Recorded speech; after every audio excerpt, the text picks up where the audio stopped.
Have you ever wondered how the Brunswick pin setter knows when to drop pins and not drop pins while it's in the middle of a cycle? Like right here,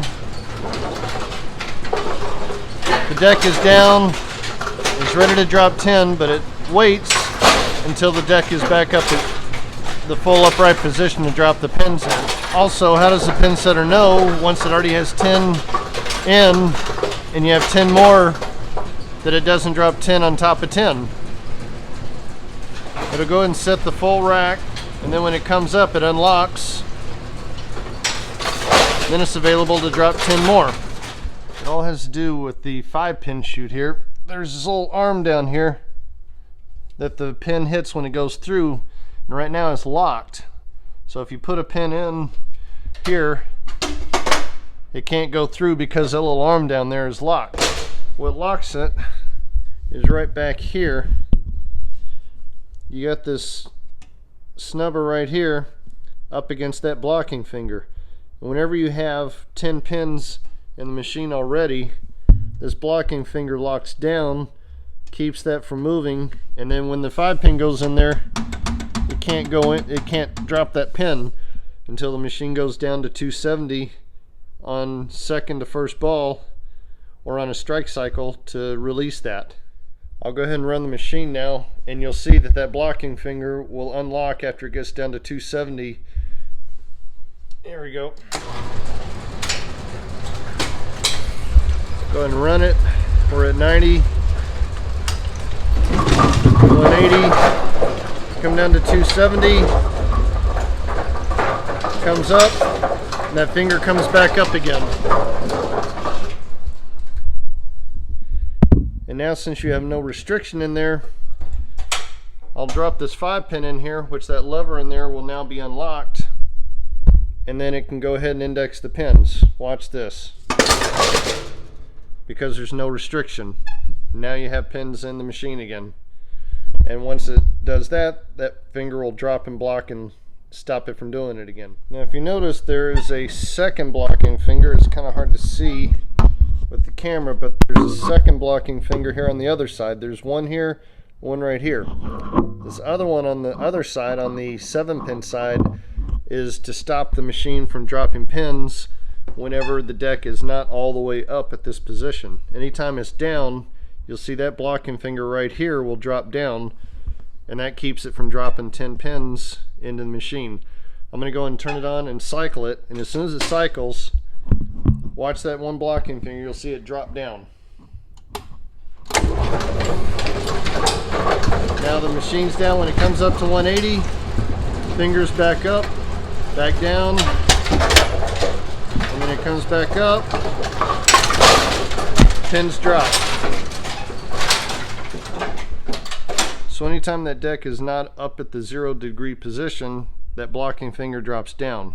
Now I'll go down below and show you a little bit more closer how they work. Before I get into the machine, if you look right here is this little cutout right here on this guy here, and then the deck lift shaft, whenever machine is down at 270, this arm here is all the way down, and that one blocking finger right here that I showed you a minute ago, you can see it better from right here, is controlled by this guy right here. Whenever the deck lift shaft comes up, it raises that blocking finger when it's at 0. So you make that adjustment to where that blocking finger comes up completely out of the way to the probe whenever it's up at 0. But whenever the machine drops, relieves the pressure, blocking finger comes down. Now if you watch the blocking finger up here, right there, and you watch that, when the machine comes up, I'm going to go ahead and hit the clutch. It's going to come up, and that blocking finger is going to raise as soon as the deck lift shaft gets back up to 0.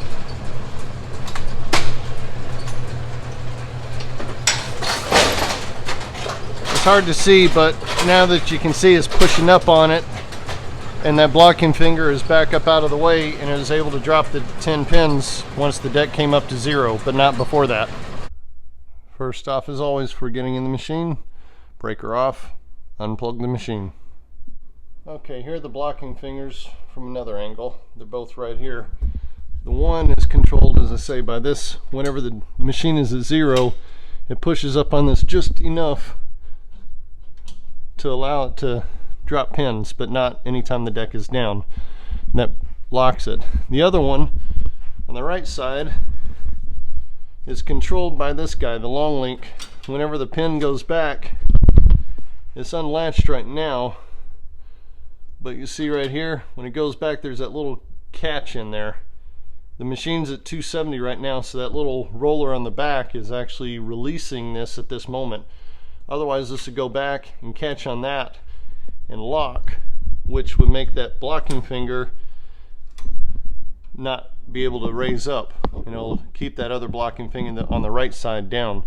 So whenever you have 10 pins, it locks because of this cam right here on the bottom of the turret. Let me get back a little bit. There's this cam on the turret. It'll push that back and lock it, which will make that blocking finger drop. Then it machines at 270 like it is now, setting a new set of pins. That little roller back there raises it up, unlatches it, and then allows that blocking finger to go back up again, or be out of the way, so the probe can index 10 more pins. Now what it does, I get from this angle here, there's this little link hanging down right here. This is for that other blocking finger, and whenever the probe goes back and latches into that guy, when it's not at 270 like it is now, that latches back, and you see right here, this little piece right here pushes on this little arm right here, which will hold that blocking finger down and keep it out of the way. It stops it from indexing pins, so you don't want to dump a bunch of 10 pins from way up here while the machine's down. So that's pretty much about it. I'll go ahead and put everything back together. Hope this gave you some information, how the blocking fingers work, how the pin setter knows not to drop 10 pins except at the opportune time. Thanks for watching. Subscribe, pass it around. And while I'm in here, just kind of an interesting perspective of the machine. Here's the deck lift shaft, and on there is the long link. Up there is the short, so whenever you do a strike or standing pin cycle, the deck lift shaft that you see through here at the big pin is riding on that guy. There's two different circumferences. Basically, it is one unit on the machine. It's a 2-to-1. It just has two different rotation circumferences. So when you're on this one, the machine goes all the way down, but when you're on that guy, it does the short stroke, like for a strike or standing pin cycle. Here's the cable here that is hooked up to the blackout mechanism. The switch is right behind there. Anytime there's a deck jam, it pulls that cable back there. Anytime there's any restriction, and the machine will turn off. You got the deck cable on the left, scissor cable on the right.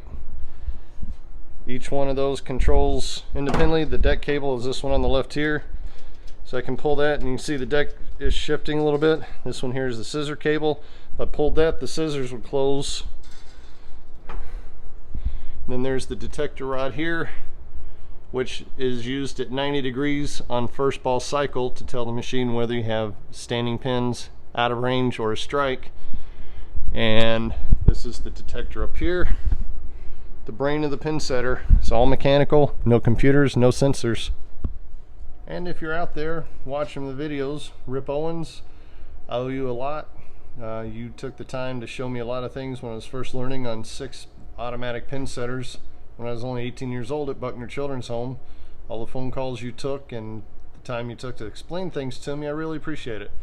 Also, Raleigh Harris, who gave me my first job in a bowling alley, and his 2 sons, Randy and David. We had so much fun back in the day, flying up to Lake Texoma and all the different things we did. And John Withers, a lot of fun back in the day, back when there was Don Carter East, Don Carter West. Now unfortunately, Raleigh's no longer with us. Don Carter East is now a children's theater. Don Carter West is now USA Bowl, and things are so much different around Dallas. But it was a lot of fun back then, and just wanted to say thanks.